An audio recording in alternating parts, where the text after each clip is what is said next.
My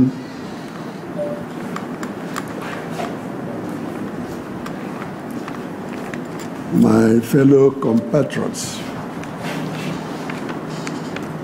just to welcome you all to this program. As a matter of fact, we just wanted to have a small get-together and use the opportunity to announce the coming into existence of the Youth League of Alibo Development Foundation. Because of the situation generally,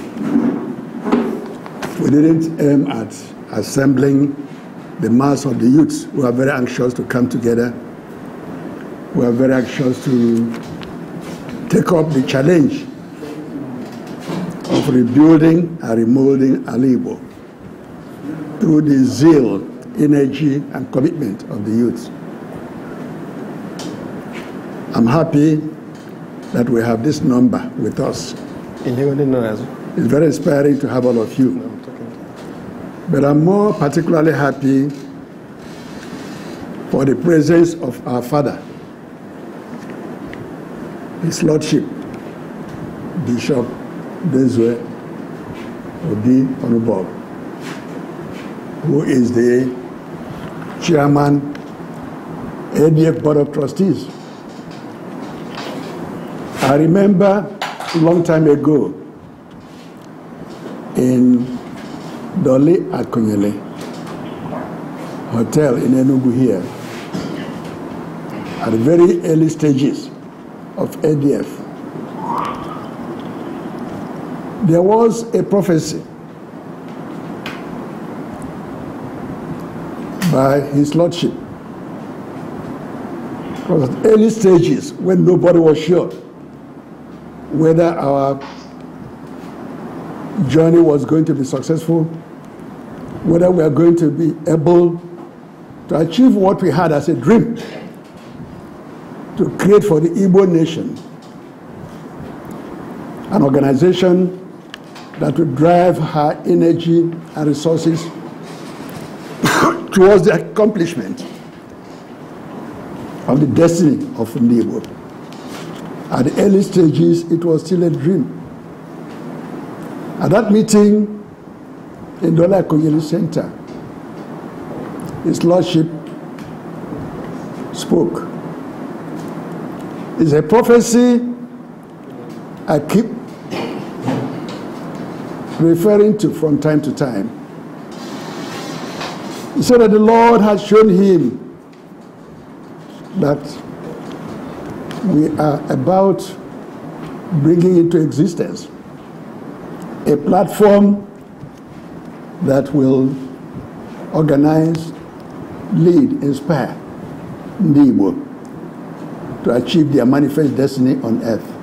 I still remember that prophecy, and I keep referring to it again and again. That time, he was not the chairman of our board of trustees. At the time, we lost our pioneer chairman, Dr. Dozie Kedife. We started looking for a worthy successor. All in unison, everybody looked in the direction of His Lordship, would be Dezwe above.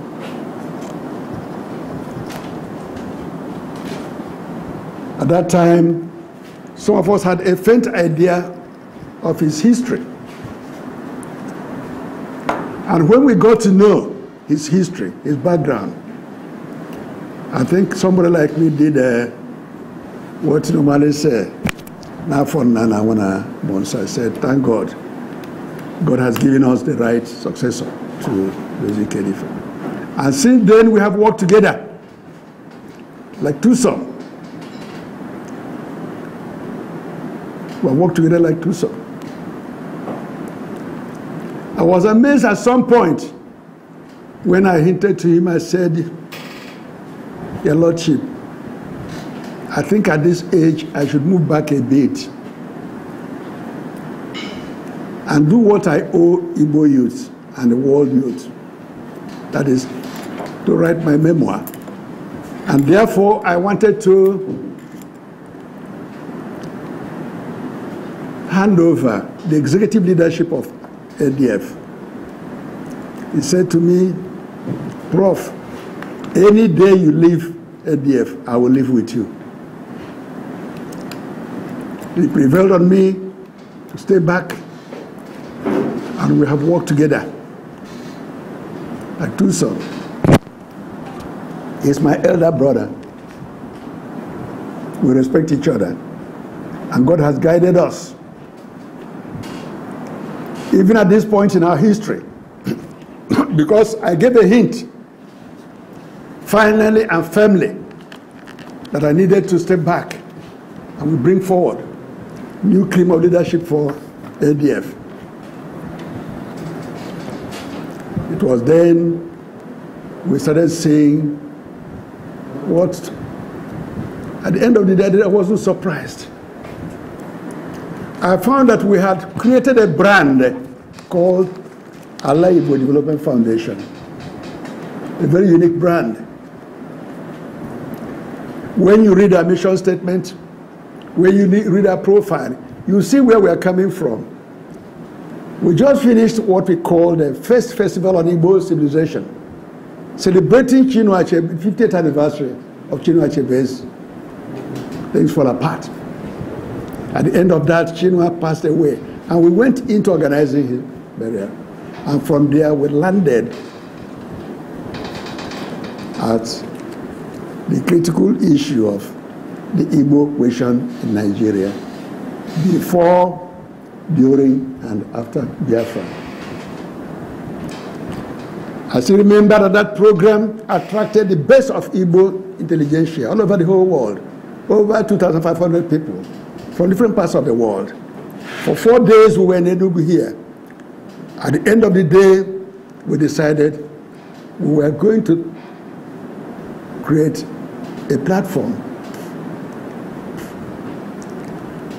It was clear to us at that point that what the Igbos are going in Nigeria, have been going in Nigeria, is similar to what the Jews went in their history. And we looked in that direction to ask ourselves, how did the Jews find an answer? At a point, they were the weeping child of the whole world. They didn't have a home. They were driven from pillar to post. At the end of the day, the Jews, God helped them to come back to their home, settle down to their home. A very minor, small ethnic people. When the whole Arab world, over 400 battalions, faced them, the Jews were less than 20 battalions at the time. During the Yom Kippur War, it didn't take time, just like mincemeat. They decimated them. And they started pleading for ceasefire. Today, the Jews have become a major force in the world. We said we need to study how they did this magic. It's not only that, it has been obvious to many of us that there's so much in the history and culture of the Igbo nation, similar to the Jews.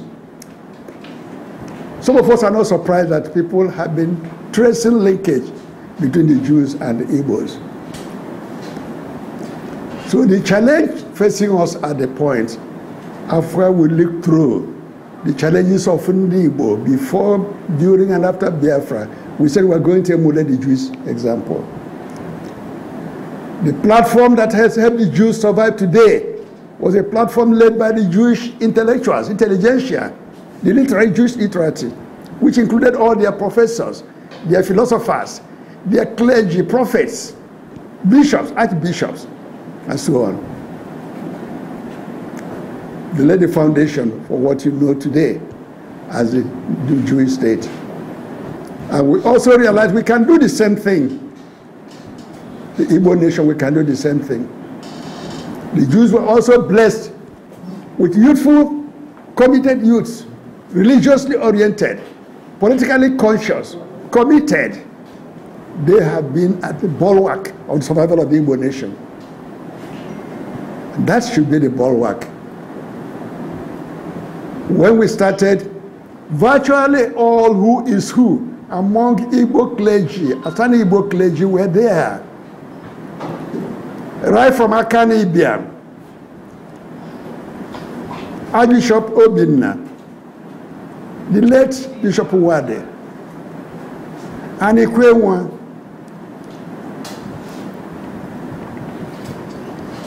Valerio Keke,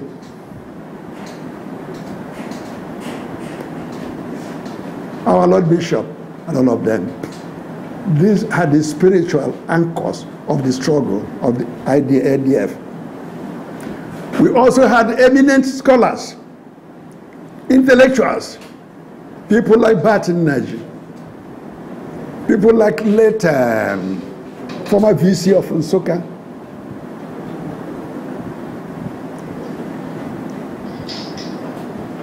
Samuel Habu and others. And all our great intellectuals, they were there. All our great businessmen have been there. And we have been moving.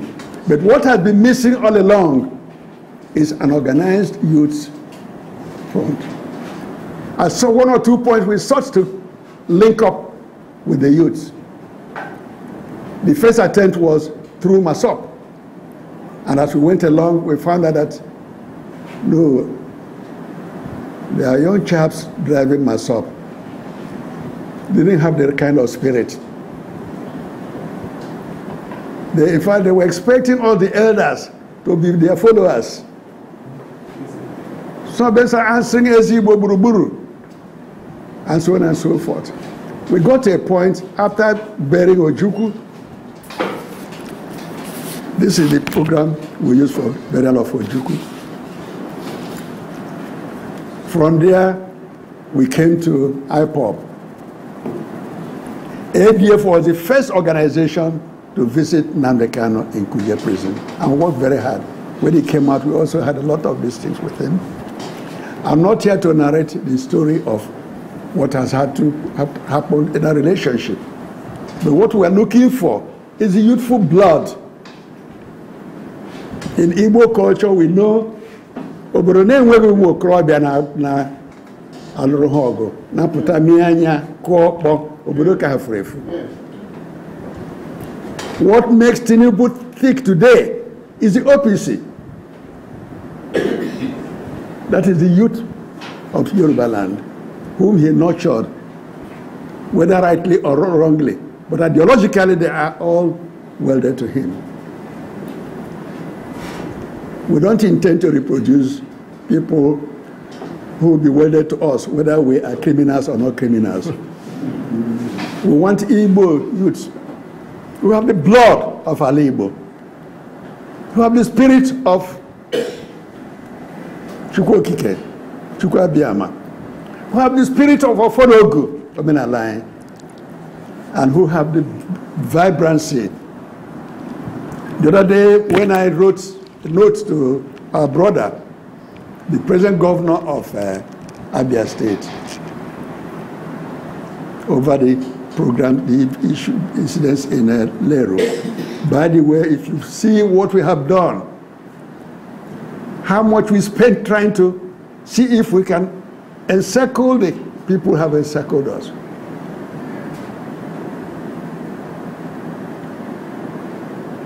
I wrote to him, I said, where are the urban warriors? Where are the Ohafia warriors?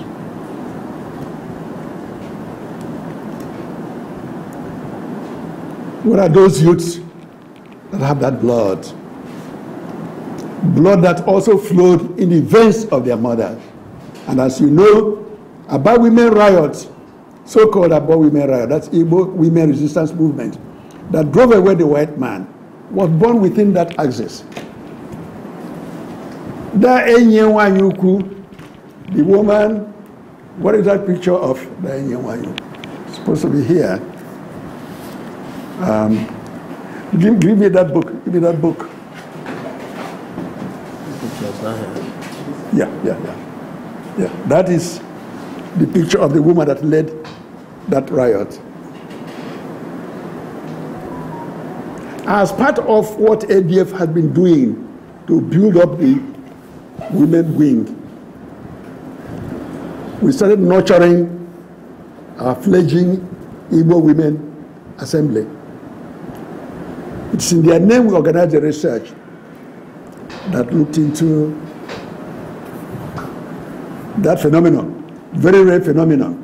Some of you may not know that our women, through their own war songs, using Onlu Borapo, Achara and so on, drove away the white man, frightened them. It was like a war. They started sending their women back home at that time. It was the most unsettling challenge they had in the history of European imperialism, the world. Where are our women? Where are our young people? Where are our youths? So, my dear brothers, we gather today to start a journey.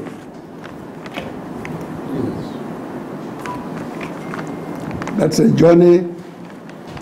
Our youths will be in the front. They'll be by our sides. They'll be at the back. Alibu has been challenged as never before. His Lordship mentioned this, what we are going through. Again, about ball and so on. But ADF has done a lot. We realized at some point that we were very weak in the world. We are very weak in the world up to today. And that we don't have any prop. You know what is called prop? Or boundary marks that you hold to know your own. We don't have them in the world.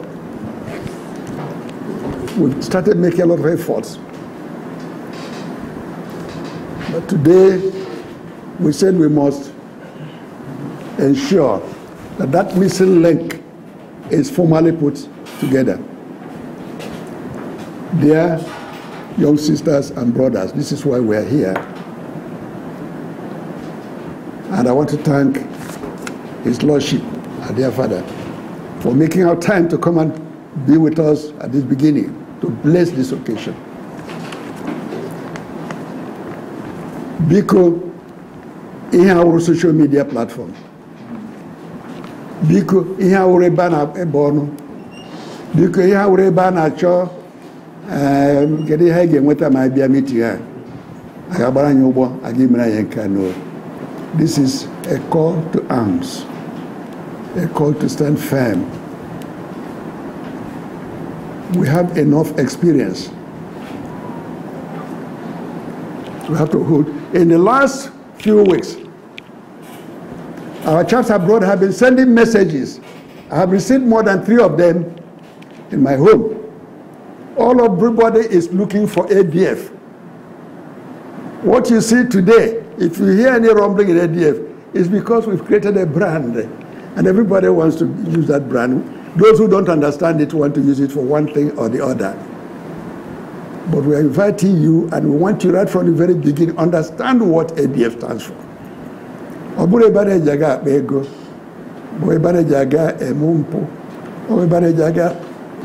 Make sacrifice to fight for that motherland, to protect our motherland.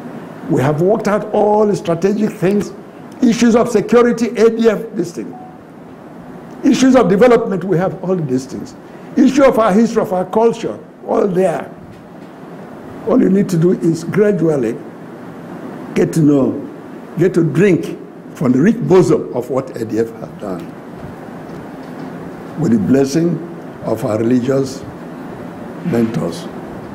Your Lordship, thank you very much. Thank you. Thank you very much. Let's round of applause, please. Thank you so much.